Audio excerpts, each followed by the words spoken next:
Good morning, students. So, we will start and we will continue the ongoing chapter, which is the 6th chapter. क्या नाम है इसका? भक्ति सूफी tradition. भक्ति सूफी tradition में स्टूडेंट्स हम लोग देख रहे थे कि 8th to 18th सेंचुरी, 8 से 18, 8 to 18th सेंचुरी के बीच का जो टाइम एरा था, उसके अंदर क्या हुआ, जो कल्चर था, वेदर इट इज़ हिंदू और इन मुस्लिम, दोनों कल्चर के अंदर कुछ चेंजेस आए. वो चेंजेस कुछ नहीं थे, ट्रांसफॉर्मेशन थे, कुछ रिफॉर्म्स हो सकते हैं, उनको बोला गया है भक्ति सूफी ट्रेडिशन. इस्लाम में जो हुआ वो सूफी ट्रेडिशन, हिंदू में जो हुआ भक्ति ट्रेडिशन. हम लोग ये डिस्कशन कर रहे थे डिफरेंट. आप स्क्रीन पर देखना, इसका हमें ब्रश भी ऑन कर दो, ठीक है, इट इज़ ऑन. तो हम लोग देख रहे थे कि कॉन्फ्लिक्ट्स एंड ये आ रहा था, यहाँ से हमको स्टार्ट करना था. आप लोगों को स्क्रीन पर दिख जाएगा.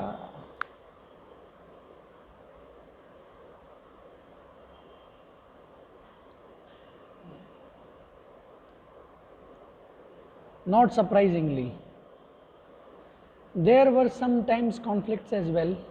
Those who valued the tradition, Vedic tradition, often condemned practices that went beyond the closely regulated contact with the divine through the performance of sacrifices और precisely chanted mantras. क्या होता है कि दो ट्रेडिशन थे सोसाइटी में. कितनी थी? दो ट्रेडिशन. स्क्रीन पर देखना. एक ट्रेडिशन वो थी जो क्या करती थी, जो वैदिक मंत्राज और वैदिक सेक्रीफाइसेस, यज्ञ और मंत्रों के द्वारा जो डिवाइन यानी जो दिव्य भगवान परमात्मा आत्मा ईश्वर है, उसकी जो पूजा करने के लिए जो वर्शिप होती है through the sacrifices and the chanting of मंत्राज.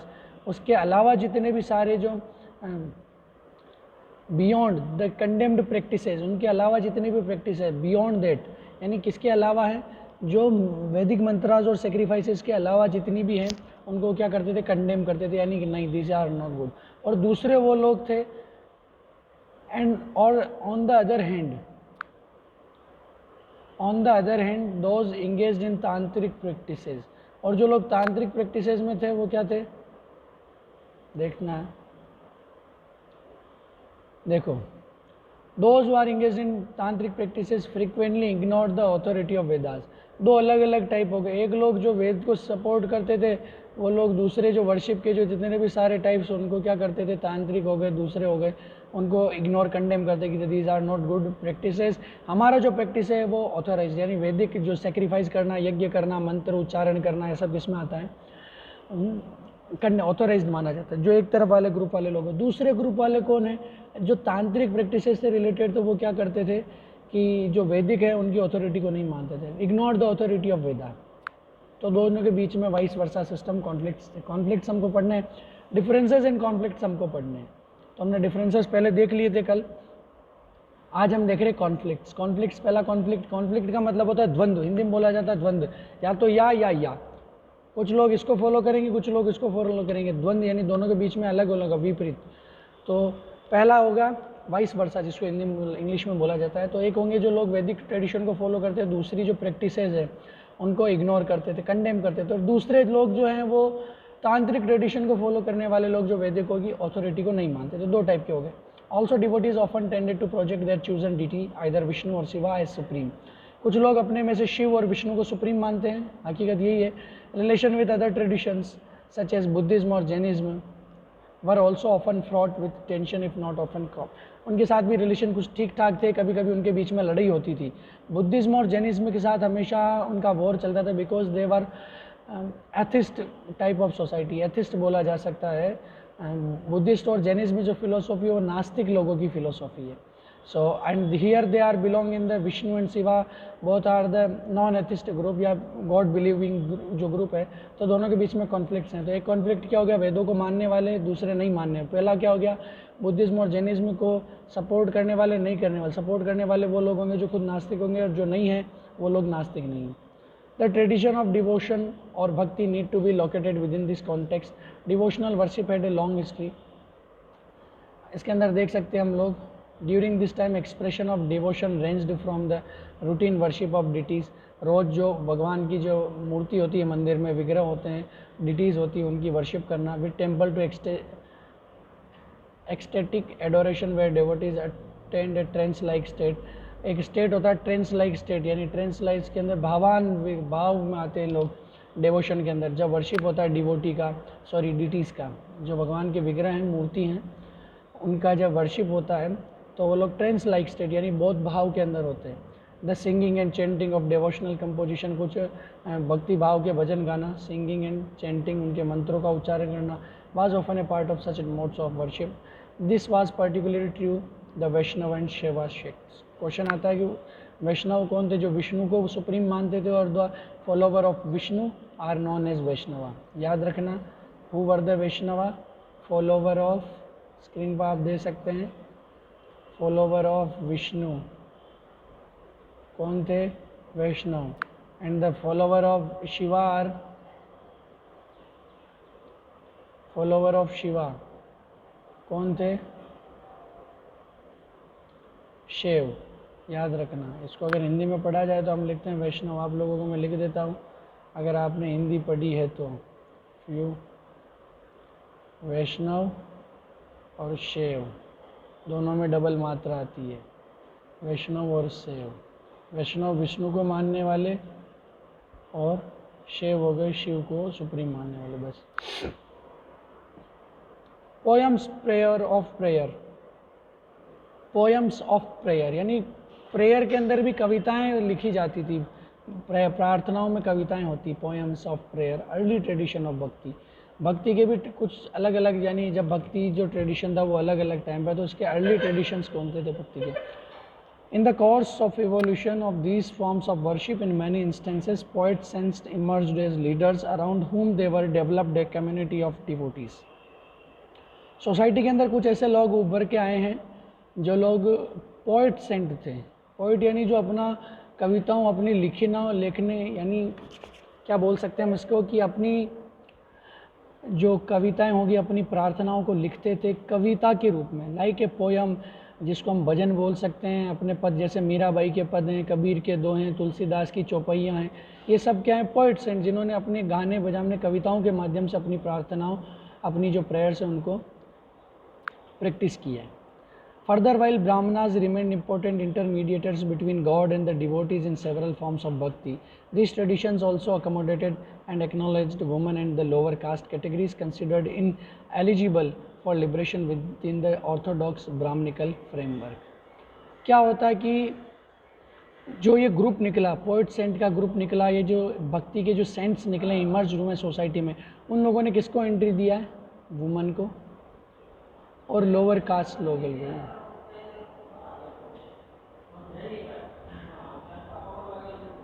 Lower class के लोग और वुमन, जिन लोगों को क्या किया था? वैदिक और ब्राह्मणिकल ऑर्थोडॉक्स, यानी जो रूढ़िवादी जो ब्राह्मण थे, उन्होंने बोल दिया कि शूद्र हैं, नीची जात वाले हैं, नीचे वर्ग के वाले लोग हैं, दे कुड नॉट सेक्रीफाइस, वो सेक्रीफाइस नहीं कर सकते, पूजा नहीं कर सकते, वुमेन्स आर नॉट एलिजिबल।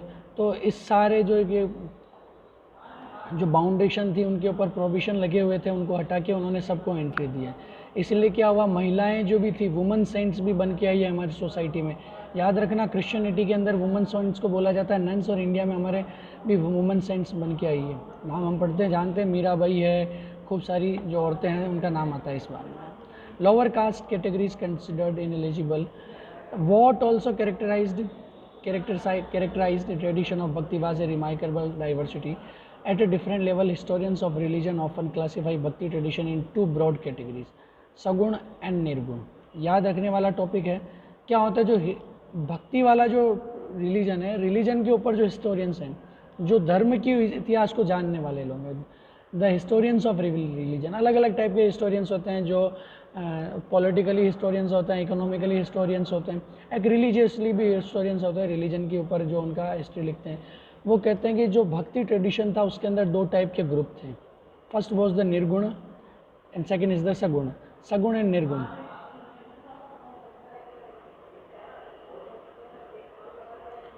क्या कितने टाइप के लोग थे? दो टाइप के लोग थे। फर्स्ट इज सगुण एंड सेकेंड इज द निर्गुण।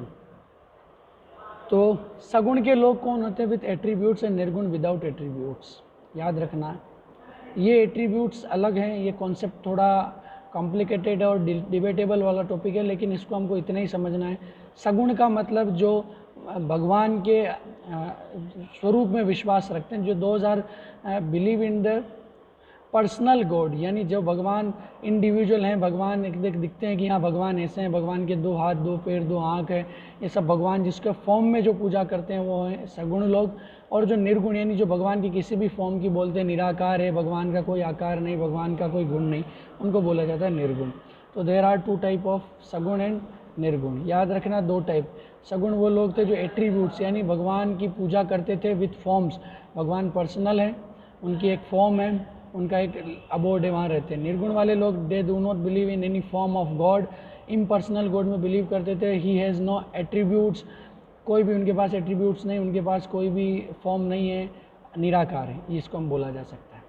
ठीक है, तो 2 ग्रुप्स है। The former included tradition that focused on the worship specific deities such A Shiva Vishnu and his avatars.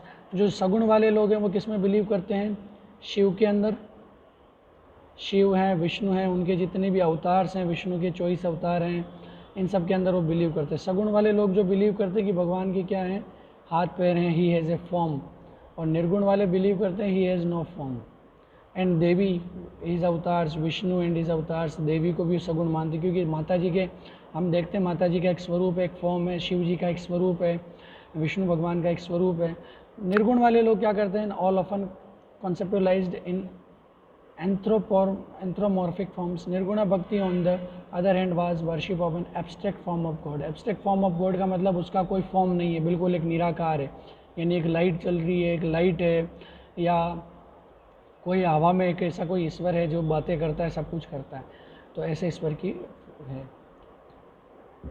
तो ये जो टॉपिक है थोड़ा डिबेटेबल टॉपिक होता है, बस अपने को ये याद रखना, हु वर द निर्गुण्स सगुण।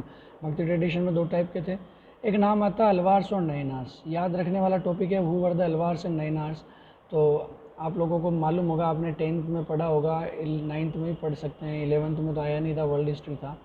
तो who were the Alvars and Nayanars, देखो साउथ वाला जो एरिया है, ठीक है, साउथ इंडिया वाला जो एरिया है, हम लोग देख सकते हैं एमपी के नीचे, एमपी के नीचे जो अपना मैप होता है उसके अंदर एमपी के नीचे वाला एरिया, उसमें साउथ, वहाँ पर क्या हुआ, जब तमिल लैंग्वेज और तेलुगु लैंग्वेज, आंध्र प्रदेश में तेलुगु, तमिल, कन्नड़, मलयालम में सारी लैंग्वेजेस थी, तो क्या हुआ कि जो साउथ के अंदर और specially in Tamil Nadu, where Tamil Nadu, कहाँ हुए हैं? तमिलनाडु के अंदर, तमिल के अंदर, जिन्होंने तमिलनाडु में अपनी प्रेयर्स, उस समय तमिलनाडु एक बहुत बड़ा रीजन था, उससे खूब सारे आंध्र प्रदेश और ये सब छोटे छोटे कर्नाटक, तमिलनाडु और आंध्र प्रदेश तीनों इसी से निकले हैं, टूटे हैं, तो ये सब वहाँ के स्टेट थे। तो वहाँ पर क्या हुआ कि जैसे हमने पढ़ा है ना कि ऊपर सगुण भक्ति के अंदर 2 ग्रुप्स आते हैं, 3 ग्रुप्स हैं, देवी, शिव और विष्णु। तो शिव को मानने वाले नयनार्स हैं और विष्णु को मानने वाले अलवार्स हैं, अलावार्स एंड नयनार्स। याद रखना है, नाम याद रखने हमको। अलवार्स वो हैं जो विष्णु को वर्शिप करते हैं, और नयनार्स वो हैं जो शिव की वर्शिप करते हैं। ठीक है, अलवार्स वो जो विष्णु की वर्शिप करते हैं, इनका मेन 12 नंबर ऑफ अलवार्स माना जाता है कि 12 अलवार फेमस थे। और नयनार्स वो हैं जो दोज वर्शिप द शिवा। कहाँ करते थे? तमिलनाडु में, और उन्होंने अपनी प्रेयर्स किस में लिखते थे? वो तमिल लैंग्वेज में। Who were the Alvars? Alvars for the devotees और the persons of Tamil or group of people of Tamil Nadu, those worship the form of Vishnu and his avatars are known as Alvars, and the Nainars were the worshippers of the Shiva. Shiva को पूजने वाले नैनार्स और विष्णु को पूजने वाले Alvars. They traveled from place to place singing hymns in Tamil in praise of their gods. आगे जाते हैं हम लोग कि अलवार्स और नैनार्स ने क्या किया। साउथ का एक पूरा पार्ट आता है भक्ति सुपर ट्रेडिशन में, तो 9th जो सेंचुरी उसके अंदर अलवार्स और नैनार्स का क्या हुआ? इमरजेंस हुआ। कब हुआ है? 9th AD में अलवार्स और नैनार्स का इमरजेंस हुआ था। During their travels the Alvars and Nayanars identified certain shrines as abode of their chosen deity. उन्होंने क्या किया? अपने एक जगह से जब दूसरी जगह ट्रेवल करते तो क्या करते थे? भगवान के बड़े बड़े घर बनाते थे, मंदिर बनाते थे। Alvars and Nainars identified certain shrines as abodes of their chosen deities. Very often large temples were later built at these sacred places. उन्होंने यहाँ बताया कि यहाँ भगवान ने ये किया, वहाँ भगवान ने ये किया, वहाँ ये हुआ, वहाँ ये हुआ, उन्होंने आइडेंटिफाई कर लिया। और जब आइडेंटिफिकेशन हो गया तो वहाँ पर बहुत बड़े बड़े मंदिर बनने लगे। जैसे बताया गया ना अभी राम मंदिर के अंदर कि यहाँ राम जी का जन्म हुआ, तो भी राम मंदिर का वहाँ पर बनने का स्टार्ट हो गया। उसी प्रकार जब वो अलवार और नैनार से एक प्लेस से दूसरी प्लेस जब ट्रेवल करते थे, तो ड्यूरिंग द ट्रेवल क्या करते थे, उन्होंने भगवान की जो अपने वर्शिपेबल डीटीज़ हैं, चाहे विष्णु हैं, शिवा हैं, तो वर्शिपेबल डीटीज़ थी, तो उनकी बताई कि उन्होंने यहाँ ये लीला की हैं, वेयर ही उन्होंने यहाँ ये किया है। तो ये सारी जो पोजीशन थी इसको बताया उन्होंने, अलवार्स और नैनार्स ने बताया। और आफ्टर ड्यूरिंग द टाइम क्या हुआ कि वहाँ बड़े बड़े मंदिर बनाए गए। This developed centres of pilgrimage, वो तीर्थ यात्राएं बन गई। जहाँ बड़े मंदिर बने वो तीर्थ यात्राएं बन, जब मालूम पड़ा कि भगवान ने यहाँ ये किया है, भगवान ने वो किया है, तो तीर्थ यात्रा बनने गई है। Singing composition of this poet saints became part of temple rituals in these shrines, as did worship the saints images. उन्होंने वहाँ पर संतों की पूजा की है और भगवान की पूजा भी करते थे। एटीट्यूड टूवर्ड्स कास्ट, पहले हमने पढ़ लिया कि अलवार्स और नैनार्स कौन थे, उन्होंने क्या क्या करते थे वो लोग। अब हम आते हैं कि उनका सोसाइटी के प्रति जो उनका परसेप्शन था वो कैसा था। अब क्योंकि उस समय सोसाइटी के अंदर जो कास्ट डिस्क्रिमिनेशन है वो बहुत पीक पर होता था। ब्राह्मणिकल ऑर्थोडॉक्स ब्राह्मणिकल सोसाइटी थी, और लोअर कास्ट अपर कास्ट का जो डिस्क्रिमिनेशन था वो भी वहाँ पर